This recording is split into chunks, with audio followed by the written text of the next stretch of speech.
दोस्तों, क्या हाल है दोस्तों आज इवेंट रखा गया, प्रीमियर रखा गया खेसारी लाल यादव के फिल्म के, जिस फिल्म के टाइटल है रंग दे बसंती। इस फिल्म के प्रीमियर रखा गया मुंबई में, शाम को 5 बजे प्रीमियर रखा गया। आप लोग को इनवाइट किया गया, मुझे भी इनवाइट आया था, लेकिन कहाँ से जा पाएंगे, इम्पॉसिबल हो जाता है जाना।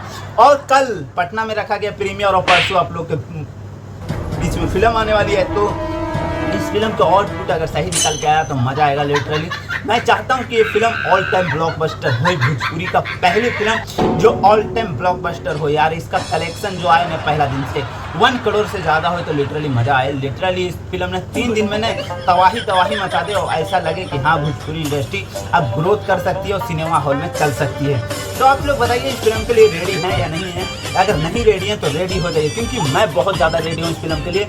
इस फिल्म के जहाँ देखना चाहूँगा मैं जाके देखूँगा, जहाँ भी लगा होगा मैं जाके ज़रूर इस फिल्म को देखूँगा और सपोर्ट करूँगा ऐसी फिल्म के, क्योंकि बहुत दिन बाद ऐसी महंगी बजट के फिल्म कोई प्रोड्यूसर बनाने के लिए हिम्मत किया। So love you.